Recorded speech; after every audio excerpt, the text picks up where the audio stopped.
بسم الله الرحمن الرحيم الحمد لله رب العالمين والصلاة والسلام على النبي الكريم وبعد.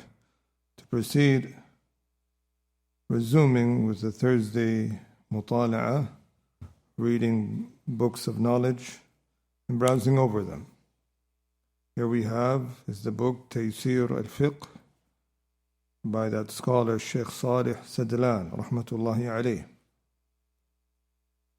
and is upon us to take advantage of the opportunities that are before us, especially in terms of ilm. Knowledge are considered to be furas, golden opportunities that is before a person.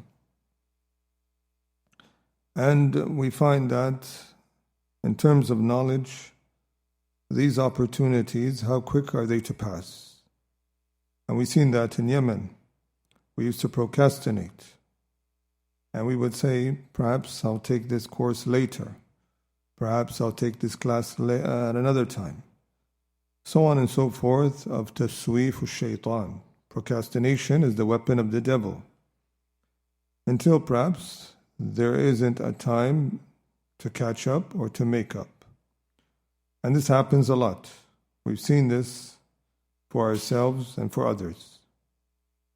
In terms of centers of knowledge, people used to say they're going to travel to seek knowledge at a particular place until that place no longer exists.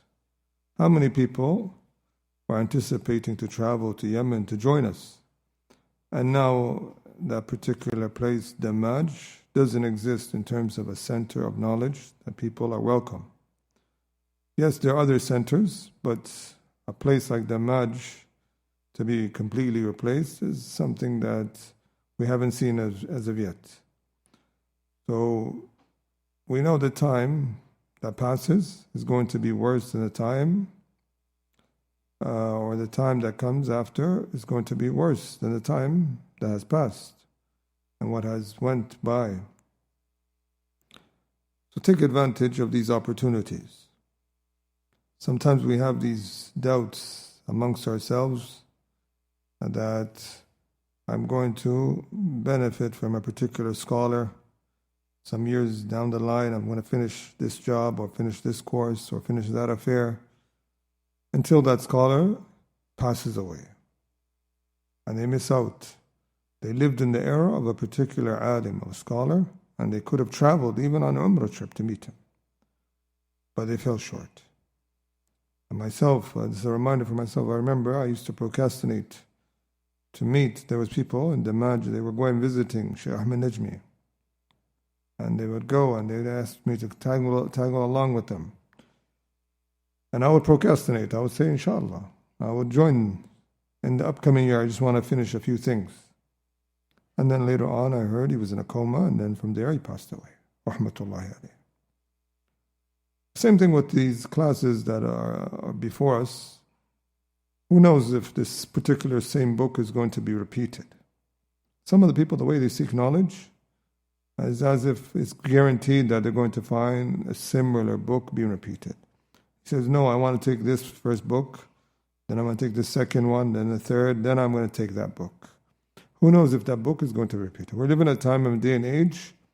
It's rare to find people to teach, especially on a consistent basis, and books of knowledge. Certain books, perhaps some of the books that are being taught in some places are perhaps the first time being taught. So when these type of books are opened up, you take advantage, you benefit. You don't know if you're going to get the opportunity, once again, to have that class, to be in the atmosphere. And being in an in-person class is different later on to catch up with recordings. So be careful of this doubt that appears now. You find so many people that certain topics that they're perhaps in dire need of, they won't take a class, they won't attend, but rather they just rather suffice with Q&A. They rather suffice with Q&A. This Shaykh Abdul al-Afifi, he says, knowledge is not learned like this, just through Q&A. It has to be through a structural method. So this advice is needed, that we have to take up opportunities لكي لا تحزنوا على ما فاتكم. So you do not be sad about what you miss out. Alhamdulillah, person tries his best. طيب, so we're going to move on with today's class, where he speaks about the sunan of al-wudu, the sunan al-wudu, and he mentions al-madmada wal-istinshaq. Some scholars see that the gargling of the water and circulating it in your mouth, and it's not necessary to reach all parts of your mouth. It's thus that you insert the water, then tudiruhu idara, that you circulate it. That in itself is enough for gargling the water. But to do what people are excessive in and making sure that the water reaches every part of their mouth, that's not necessary. Also, al-istinshaq, you would insert the water with your right and exhale the water of what remains of the nostrils coming out. Al-istinthar with the left. Then he says, تخليل اللحية الكثيفة. How do you do تخليل اللحية? Where you put your fingers in between the beard. There's two ways of doing that. There's two ways of doing it. Shaykh Salih Muhammad Salih al-Uthaymeen, he mentions تخليل اللحية له صفتان. Has two ways to do it. الأولى أن يأخذ كفا من ماء ويجعله تحتها ويعركها حتى تتخلل به.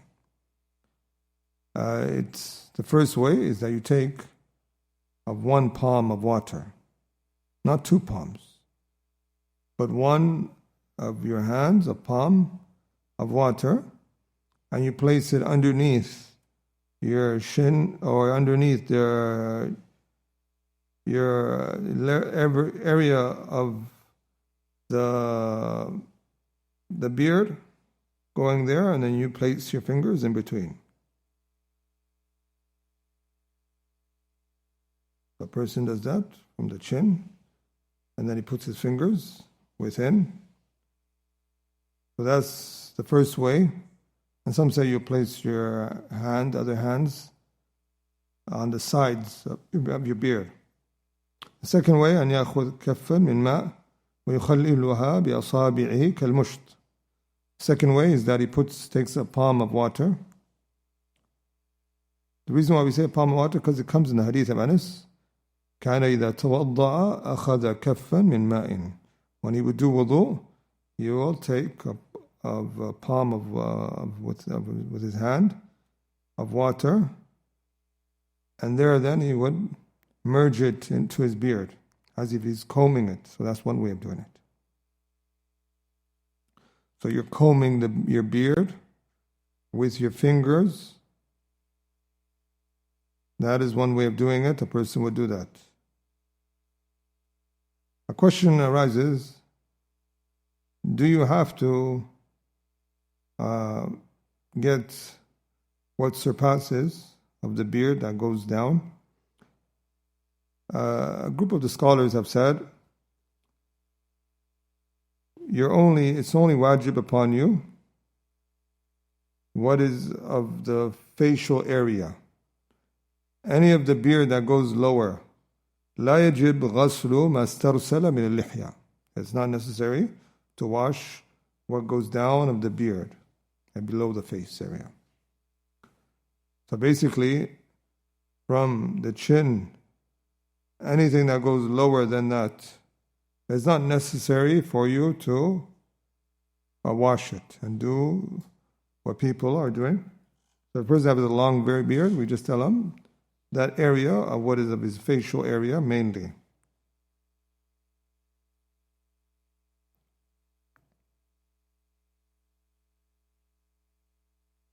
So this is in terms, because they say the same thing, like if a person has long hair and he's wiping over his head,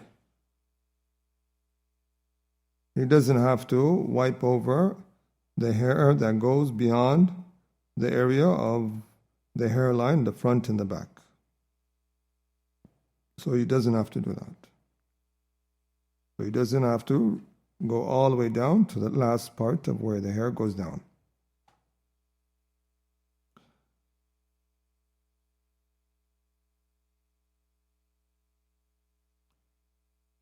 And here he says, if the beard is thick, meaning if you cannot see the skin of the person, the actual roots, if the skin is visible, then he has to wash it. But if the beard covers it up, the thick beard, then the beard takes the position of that skin, so he just washes, he allows the water to do imrar. And he does murur al-ma' onto his beard. He allows the water to pass through.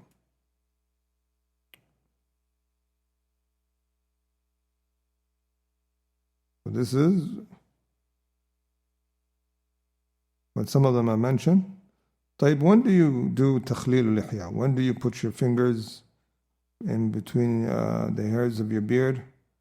Is it while you're washing your face or when you're wiping your head? Imam Ahmad said a person has a choice between either or. But what is stronger is that you do it with the face, because it's part of the face of you doing that with the beard. And what comes with this topic that a lot of people ask?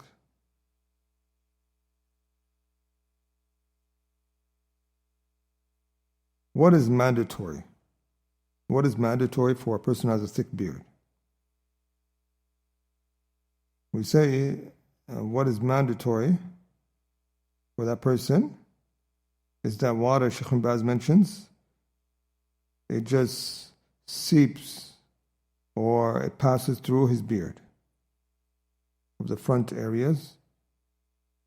That is mandatory.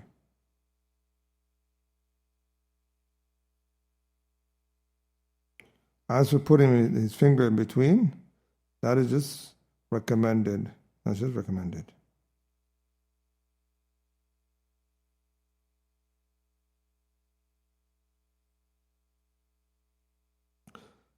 طيب, نلسى أصابع اليدين ورجلين. Also his fingers and his toes, that he puts his fingers, or he washes it by keeping some of his fingers in between. So he's going to use, if he's washing his right, he's going to use the fingers of his left to go through. They say he's basically going to do tashbik. What's tashbik? Is interlacing or putting your fingers in between. So that is takhleel for the hands.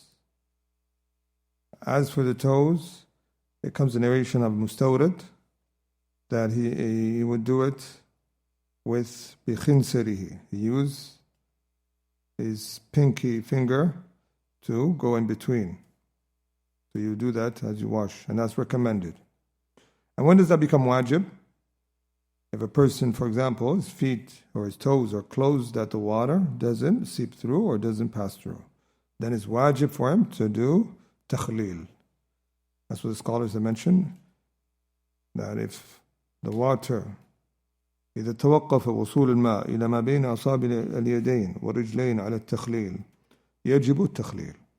If the water cannot reach to a particular area except by interlacing or putting your fingers in between your toes, then you must do it. Or your fingers of your hands, then you must do it. Otherwise, it's going to be a sunnah. It's going to just be recommended to do so. And Imam Malik was once against putting your fingers in between your toes and washing it. When they asked him, عن تخليل أصابع الرجلين في الوضوء, he says ليس ذلك على الناس. That's not upon the people to do. One of the persons said, I left that. Then later on I told him there's a sunnah regarding that. And then he mentioned a chain. And he read the chain to all the way to the Prophet ﷺ. He's saying, the Sahabi is saying, I seen the Prophet ﷺ يدلك بخنسره ما بين أصابع رجليه. I seen the Prophet ﷺ rubbing with his pinky finger in between his toes. And Imam Malik said, I didn't hear this hadith up until now. And he says this chain is authentic, and now I'm going to command the people to do so. Then after that, he acted upon it. The scholars took from this that Imam Malik is, as he mentioned, إِنَّمَا أَنَا بَشَرٌ أُخْطِي وَأُصِيبُ فَانظُرُوا فِي رَأْيِي فَكُلُّ مَا وَافَقَ الْكِتَابُ وَالسُّنَّةِ فَخُذُوهُ وَكُلُّ مَا لَمْ يُوافِقِ الْكِتَابُ وَالسُّنَّةِ فَاتْرُكُوهُ. As found in Jami' Bayan al-Ilm al-Fadli, Imam Malik should say, I'm just a human being. I make mistakes sometimes, and I'm right. Look to my opinion. If it coincides with the book and the Sunnah, then take it. And everything that doesn't oppose the Kitab and Sunnah, then he said, abandon it. He said, abandon it. So look at this man. He was about to leave off a Sunnah of a Hadith that came to him, because Imam Malik said, this is not upon you to do so. Then he read the Hadith to Imam Malik. Imam Malik said, Subhanallah, first time hearing this Hadith. So sometimes a person who's not an Imam, he may know something that Imam doesn't know. It's possible. Some people nowadays, they degrade you. They tell you, Subhanallah, you know, but this great scholar doesn't know. You say, yes, it's possible.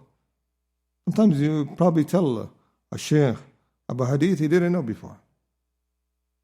And they're not machines that they know everything of, like you just type it in and then everything comes up. They can forget, they can remember. They're human beings. So if they say something that happens to be wrong, it's upon you to, in the polite manner, try to find a way to bring that to his attention. What about just wiping the beard? Not even putting your fingers. Someone, he doesn't even wash it. He just wipes. Moisten his beard, for example. Imam Sha'bi was asked this. He said, خَلِّلْهَا بِأَصَابِعِكَ. He said, put your fingers in between. Then the person says, I fear to make my beard extremely wet if I do so. But Imam Sha'bi made a humorous remark. He said, if you fear that, then leave it overnight. Leave the water overnight, basically, on your beard. So this is to show that a person wouldn't just suffice by wiping. Either he's just washing with drips of water, or either he's putting his finger in between the areas of his beard. And what is the strongest way to do it is as it comes in a hadith that Anas ibn Malik reports the Prophet sallallahu alaihi wasallam إذا توضأ أخذ كفا من ماء فأدخله تحت حنكه فخلل به لحيته. Reported by Abu Dawud and others that the Prophet sallallahu alaihi wasallam, when he would do wudu, he would take water in his hand, in his palm, and then he would place it under his chin or under his plate of the area of his mouth area, and then he would merge his hands in between the areas of his beard, and that's how he go. So they say you will start from the lower area upwards. So you won't go like this. But you start min asfaliha, from the bottom.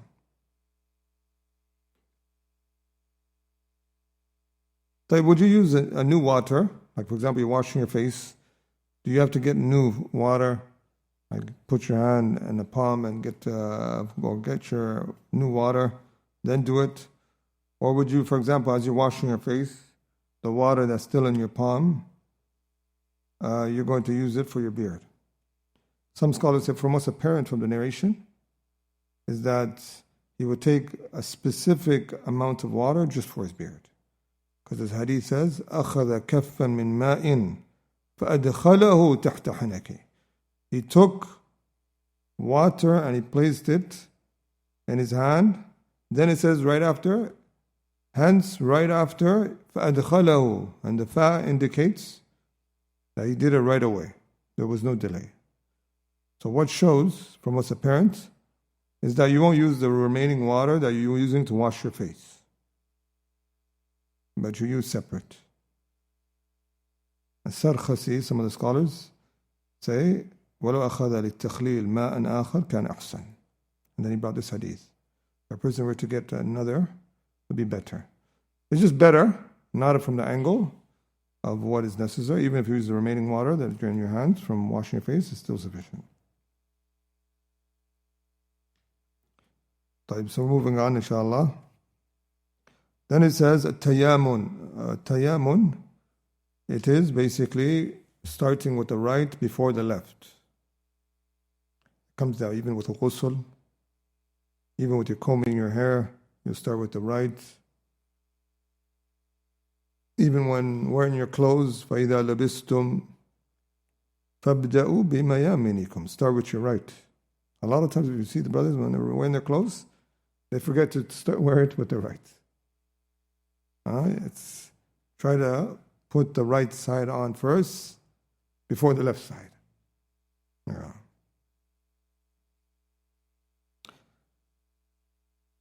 And this is just, as some have said, to be optimistic that you be given your book with your right. All this is just out of tafa'ul, being positive.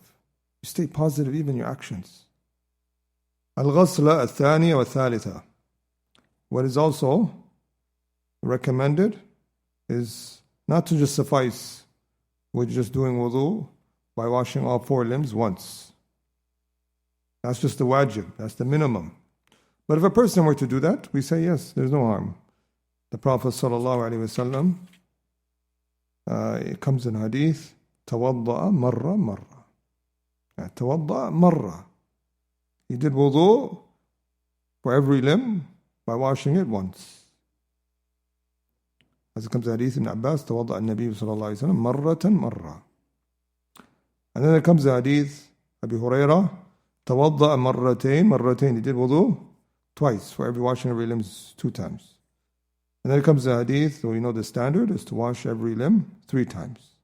And that was the majority case of the scenario of the Prophet ﷺ. So it's better to do what? Some of them said it's sunnah mu'akkada. It's a highly recommended sunnah. To wash all limbs 3 times. And they say what counts as one whole round of once being washed is when you do isbagh, when you complete one whole limb of wudu completely. So if a person were to wash some of it, then start on the second. What do we say? He just did once, for example.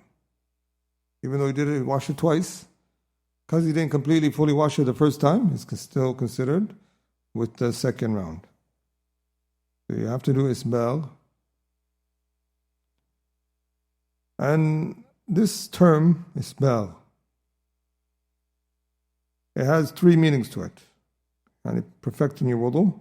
One that is wajib, which is ta'meem a'dha' al-wudu bil-ghasli marratan wahida.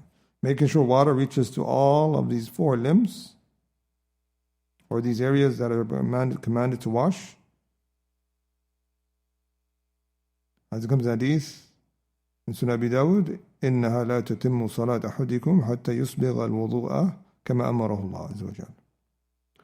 That a person's prayer will not be valid until he completes his wudu properly, as Allah has commanded. Then he mentions washing the face, the hands to the elbows, and wiping the head, and washing the feet to the ankles. Then there's perfecting the wudu, which is just recommended, which a person does by washing 3 times each. And that is like, for example, at times when it's difficult, like the water's cold, the weather's a bit cold outside, fi shita in winter.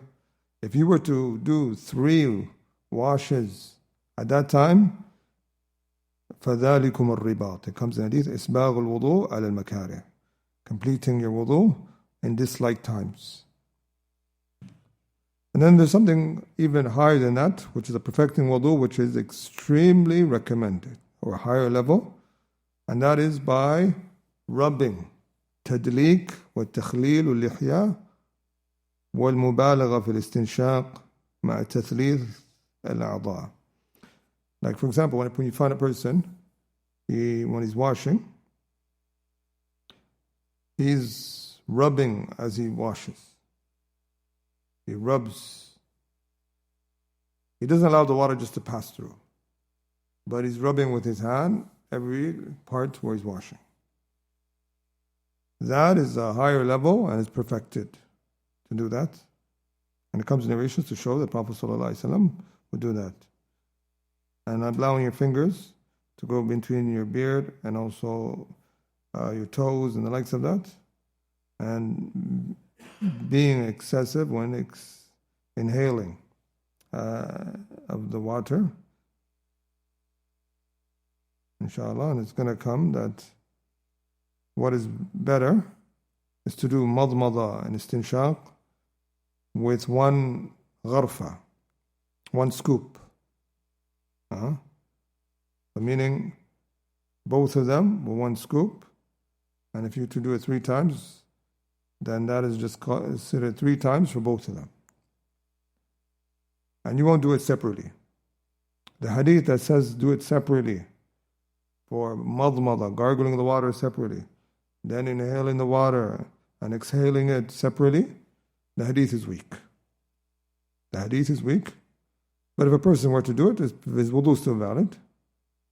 But what comes is the Prophet ﷺ would do it with one scoop. And how do you do it? Some say your palm is divided into half. That you insert water, of half of the water into your mouth for gargling, and the rest for sniffing the water into your nose, and then exhaling it. That's how you do it. So you do that with your right, and then you exhale with your left.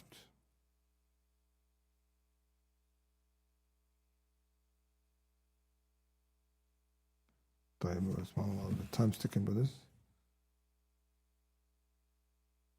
Then it says, أخذ ماء جديد لأذنين.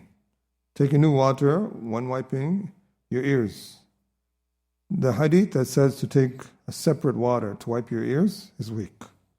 In fact, what is affirmed on the Prophet ﷺ is that he used fadlu yaday. He used the water that remains from wiping his head. So for your head, you're going to use a separate water. That water that is remaining from wiping your head, you're going to use it also for the ears.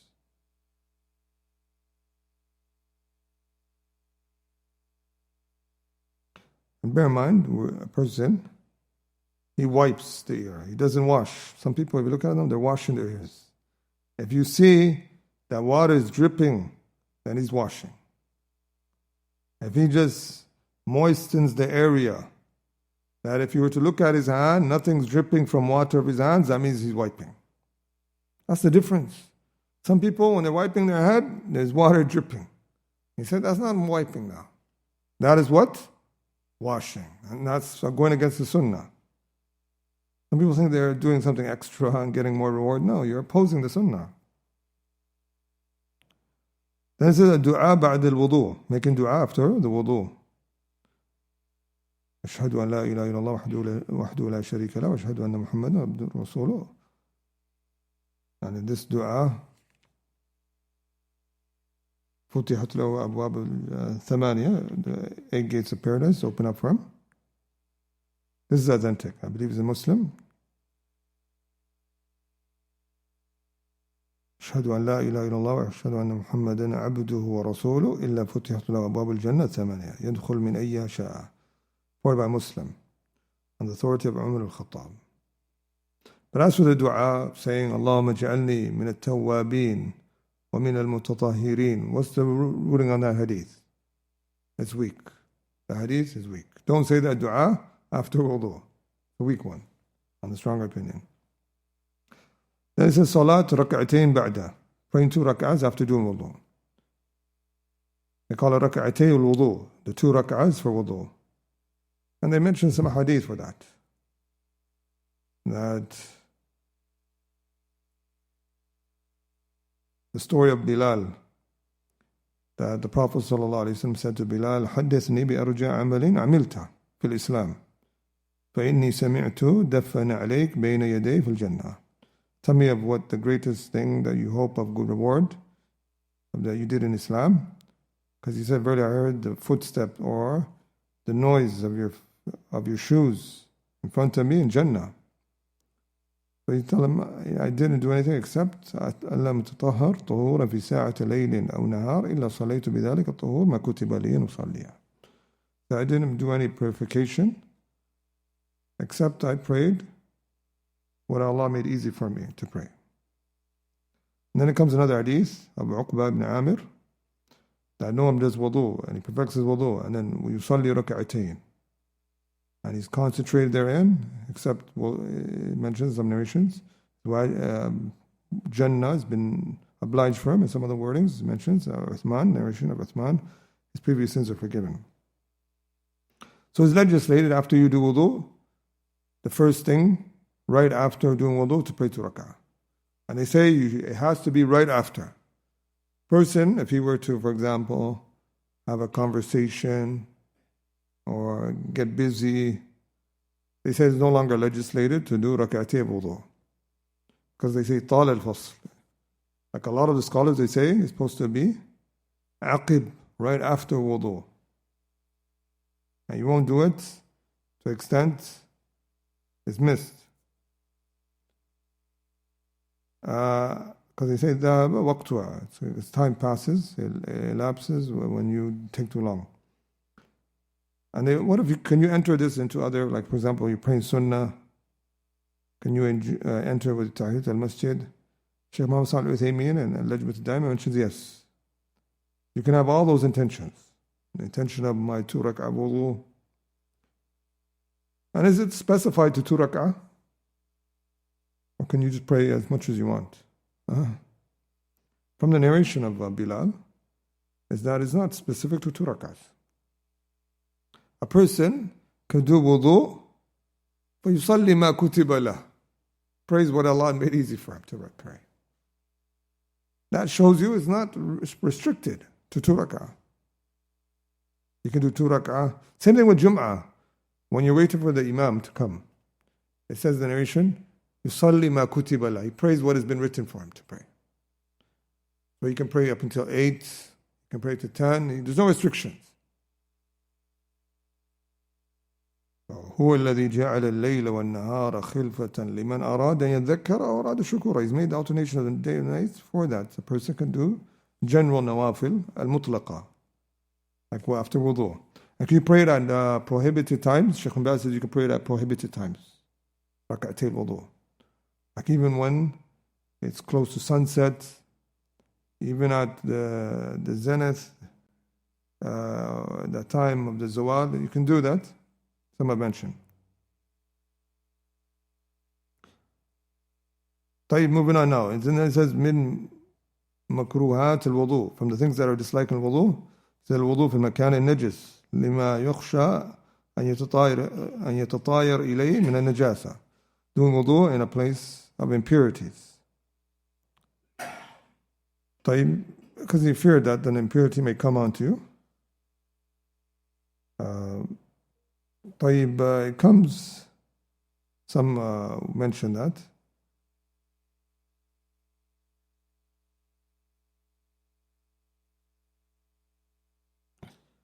Shaykh Mubil was asked about doing wudu in the washroom. He says it's okay to do wudu in the washroom if the place of impurity is on one side and the place of doing wudu is on the other side. If it's separated, it's okay. This is not direct contact with the najasa. Because in the time of the past, there weren't these kanifs that we have, like of a place that is specified as a washroom. It was just an open area. So for you to come and say you can't do wudu in there, there's no proof to say that. Unless particularly the person is in an area of najasa and impurity and is coming onto him, or he fears to, that it may come onto him. طيب الزيادة على الثلاث, doing more, washing more than 3. This is what a lot of times they say relates to the people of Waswas. People of Waswas, they always like to go over 3. Tell them, why did you wash over 3? He says, I felt like I didn't get every part. A lot of the times. And the Prophet ﷺ mentions that whoever does more than that, فَقَدْ أَسَاءَ وَظَلَمَ. Hadith al-Nasai, he has wronged, and also he has done and transgressed. Al-Isra fil ma, he says, also what's disliked is being extravagant with the water of wudu. إذ إن رسول الله صلى الله عليه وسلم توضأ بمد والمد حفنة. The Prophet صلى الله عليه وسلم, he did wudu with a mud, and he said a mud is a handful with a regular average hand size. But if you really calculate it, a mud, it is equivalent to about 680 milliliters, like that. So it's more than a regular bottle full. Prophet ﷺ would do that. So you'll be a full bottle of a water bottle that people drink, and a quarter or a little bit more. And you can see these other small containers of 200 milliliters of water. It's like close to that in a full bottle. That's the wudu of the Prophet ﷺ. And then it comes also in a hadith that the Prophet ﷺ, of Umara, Sheikh Mubil authenticated, that he did wudu qadr thuluthay al-mud. At times he would do wudu with 3/3 of a mud. What is 3/3 of a mud? They mention approximately 300 milliliters. So, mashallah, it's more than half of this. Because if this whole thing is 500 milliliters, then 300 is more than half. So when you find some people, they do wudu with a cup of water, that it can be like more than half of a water bottle, then that's okay.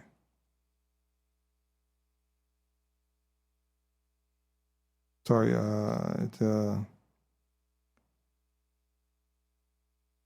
it is roughly that amount, or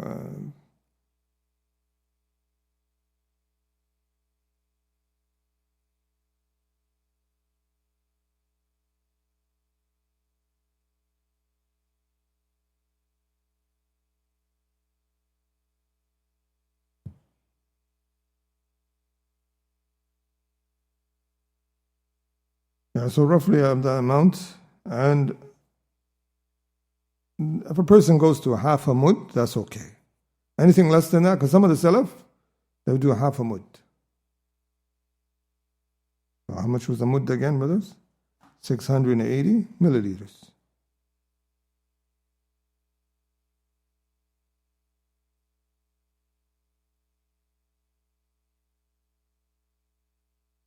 Person were to do half, or 3/3 of that, 3/3 of 680 milliliters.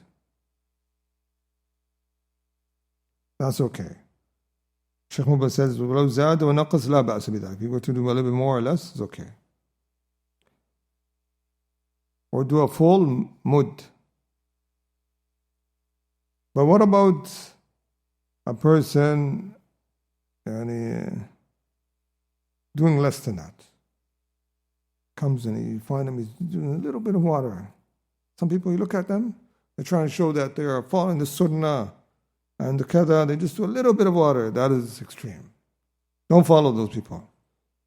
He has like a small amount. We tell him, you didn't follow the sunnah, in trying to limit the water, you did less than the Prophet ﷺ. What kind of sunnah are you doing? He said, I'm trying to save the water.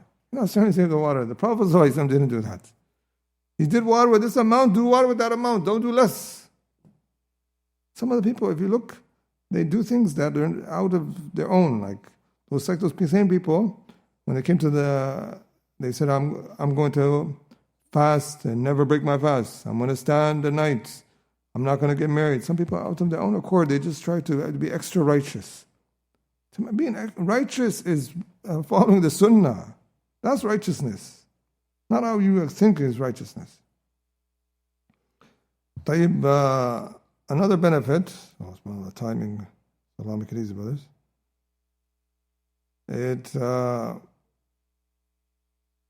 Here, the fatwa, translated to Da'wah, Sheikh Abdul Muhsin Abbad was asked, how do we use the water for ablution without extravagance if the water runs continuously, like using the taps? The water runs from the faucet in every place. It is upon the one making ablution that when he opens the faucet, that he does not open with strength, fully. Rather, he opens it in accordance to what suffices him when he is making ablution. It doesn't mean that you turn it on, then turn it off. Like some people, they do that. That's not it.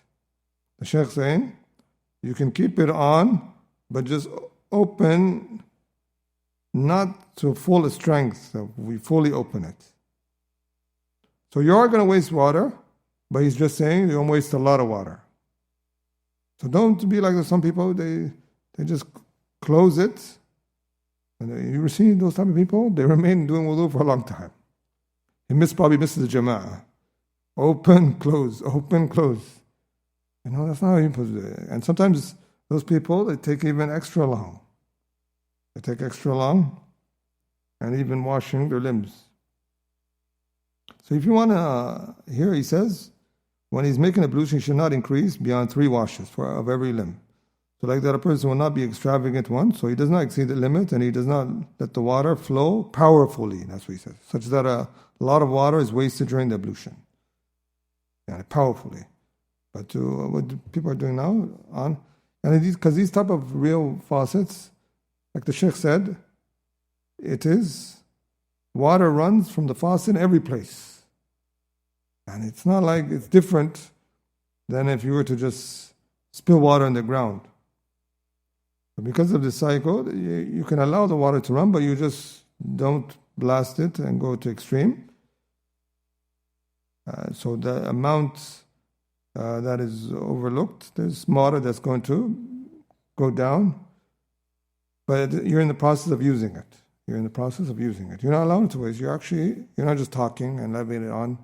You're actually using it. So there's no harm having it on while doing wudu.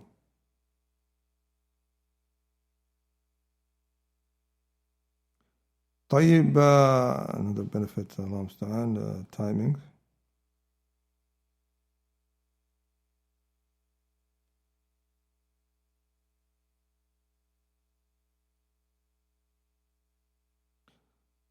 Ibn Umar, when he used to wipe his ears, he used to place his fingers into getting new water. He used to get more water that was separate from what he wiped his head with. And he used to do that from his action. But from what's apparent from the hadith, the Prophet ﷺ used the leftover water from his head. So you would do that the same.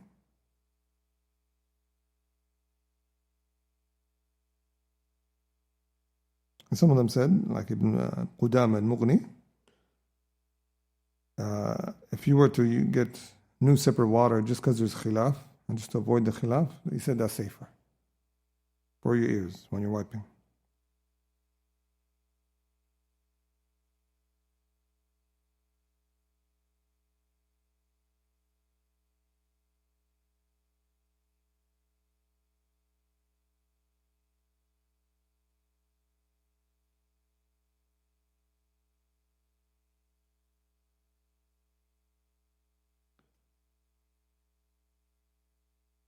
طيب, another benefit quickly, inshallah.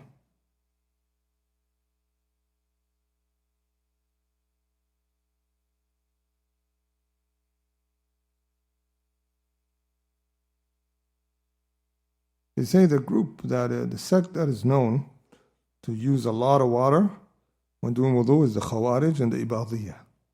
They said those two groups, they're known in history to use a lot of water when doing wudu. The Khawarij and the Ibadiyya. So they say you use small amounts to oppose those groups as well.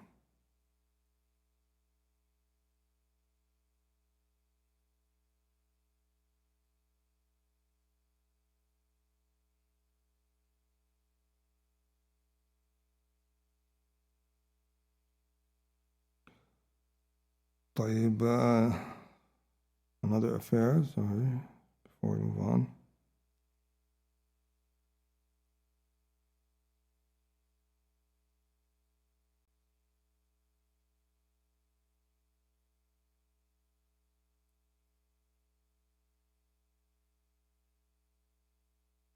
It comes in hadith of Abdullah bin Mughaffal, سيكون في هذه الأمة قوم يعتدون في الطهور والدعاء. Word by Abu Dawud, that there will come in this ummah a people that will transgress when it comes to purification and also dua. You can see them in even their qunut. They transgress. They go above and beyond. Say, subhanAllah, what kind of dua is this? Even the yelling and everything, he said, this is transgressing. The tuhur, also in purification. He's transgressing it. He's saying you're doing more than what's needed. More than what's required.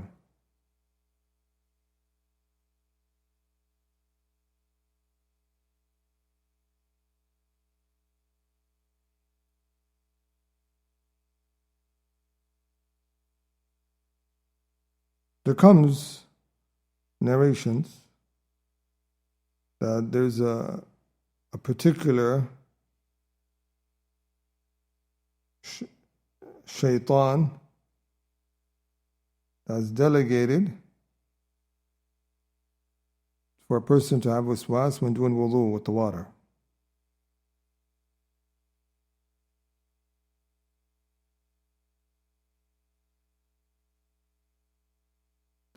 Comes in Sunan ibn Majah, إن للوضوء شيطانا يقال له الولهان فاتقوا وسواس الماء. Or sorry, reported by Tirmidhi. A very wudu has a shaitan that's called al-walhan. Al-walhan. So be cautious of the waswas of water. Reported by Tirmidhi. This hadith is weak. But the scholars have acted upon it that there is some sort of waswas. That's why Sheikh bin Baz, he says that people get a lot of waswas when doing wudu. It's upon them. Sheikh bin Baz sees that you should even, the same way you're on your salat, you spit 3 times. He says even when you're doing wudu, if you get overwhelmed, he says, إِذَا غَلَبَ عَلَيْهِ الشَّيْطَانِ If shaitan overcomes him so much and affects him, even when he's doing wudu, perhaps he doesn't know how much, where he's doing, or he's getting doubts, if he broke his wudu or this or that, then in that scenario he says to lightly blow to your left with moistness and then say أعوذ بالله من الشيطان الرجيم أعوذ بالله من الشيطان الرجيم أعوذ بالله من الشيطان الرجيم. Some scholars see that you can even say this outside the salat. You can say this outside the salat as well. I said, for example, a man has waswas about divorcing his wife. Some scholars said he spit 3 times. And then you say, أعوذ بالله من الشيطان الرجيم 3 times. Some scholars say you use it everywhere, and it helps you. And some scholars say, no, outside the salat, you don't blow to your left. You only just say, أعوذ بالله من الشيطان الرجيم. Because it comes in hadith that إذا بلغ أحدكم ذلك فليستعذ بالله من الشيطان ولينتهي. And showing that outside the salah, you just say أعوذ بالله من الشيطان الرجيم. But just showing that there are some scholars that say that you can do that, what you do in the salat, of turning to your left.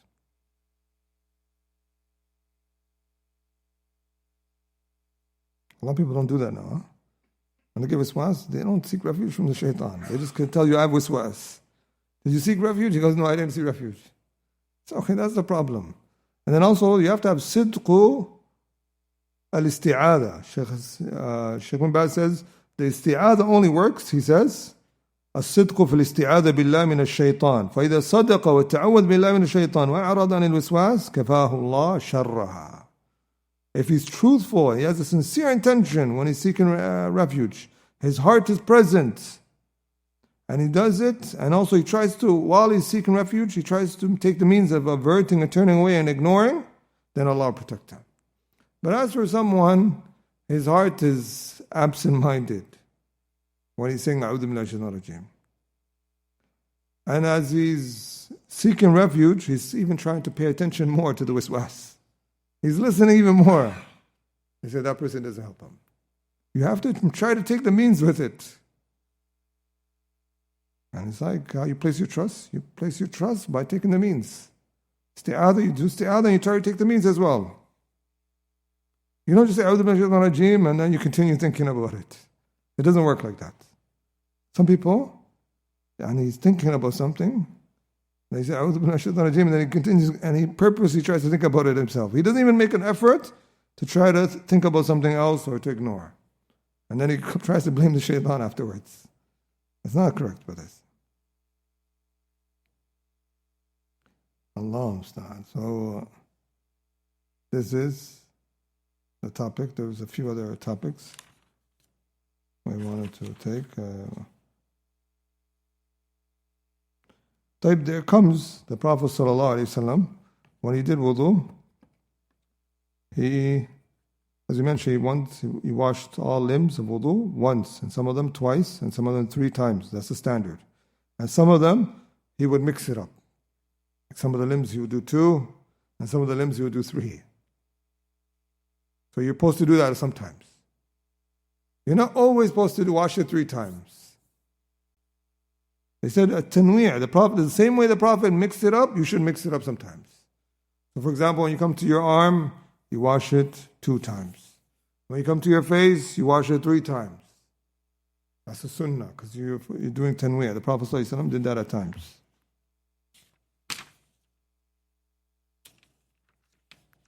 These type of things matter. Like we'll read you here a narration. The Prophet ﷺ غسل وجهه 3. He washed his face 3 times, and then when he came to his washing his arm, مرتين. He washed it 2 times. Hadith Abdullah bin Zayd bin Asim al-Ansari. So this is upon us to do sometimes, inshallah.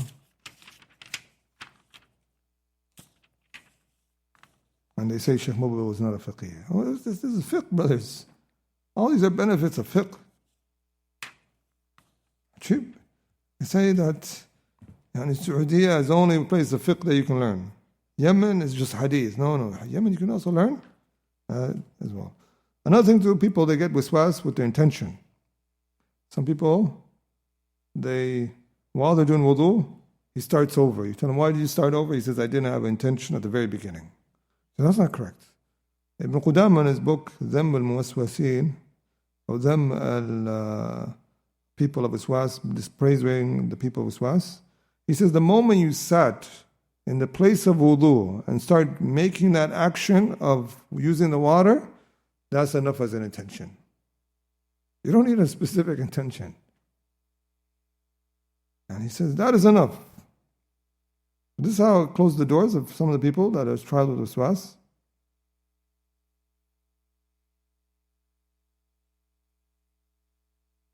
He said, وَمَنْ قَاعَدَ لِيَتَوَضَّأ فَقَدْ نَوَى الْوُضُوء وَمَنْ قَامَ لِيُصَلِّي فَقَدْ نَوَى الصَّلَاةِ وَلَا يَكَادُ الْعَاقِلُ يَفْعَلُ شَيْئًا مِنْ عِبَادَاتِهِ وَلَا غَيْرَهَا بِغَيْرِ نِيَّةٍ. He says, there's no one, you can find no sensible person. He's doing acts of worship and he doesn't have an intention. It's obscure. It's not possible to occur. He's saying, I made takbir without intention. He said, how is that possible? This is what the Shaykh is saying. This is just shaitan lying to you. How did you stood in the... Here, he mentions more statements. But it's lengthy, but labas. Some of the scholars also add that it's من قلة فقه الرجل وولوعه في الماء. Imam Ahmed used to say it's from the lack of fiqh of a person, is that he doesn't know how to use the water of wudu properly. And he's either excessive, or he's using little, so extremely little, that's not enough. Like some people, they're just wiping. You tell him that's not washing. He's trying to be so supposedly zuhd of using little water to the point that he ends up just wiping that limb. He said, brother, that is not enough for washing. That is only enough for wiping the limbs, not washing. You need to wash where the water drips. So we'll stop with this as we wanted to take the other book. But there was a lot of topics, and then the next class will finish with the nawaqid al-wudu. The nawaqid al-wudu, the nullifiers al-wudu, and then we'll move on to the ghusl after that, inshallah. So all of this was relating to wudu. I believe I missed a few things.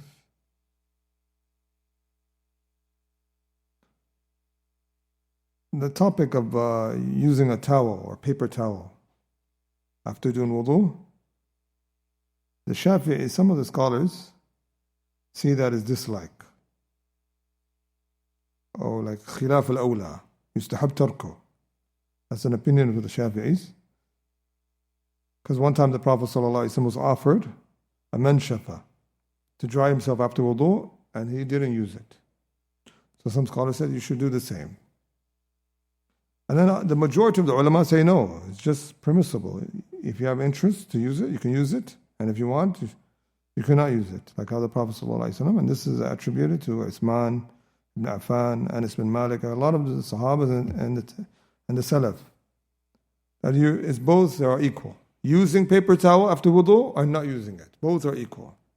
There's nothing specific in terms of rewards, except a person, if he wants to say the majority states of the Sahabas and the Prophet ﷺ, is after doing wudu, you can see that water will still be dripping on from them, from the places that they washed. That they will show they wouldn't use what is referred as a handkerchief or a paper or a towel to dry themselves after wudu. So if a person were to do that, ta'assi, and just to follow them, inshallah we hope, khair reward. But what's apparent is that this is not a sunnah. Either or, both is okay for the person. And it goes back to what is the customs of the people, if they need it or not, inshallah. Barakallahu feekum. So we end with this, and then we're going to move on now, inshallah, to the next book. Jazakumullah khairan.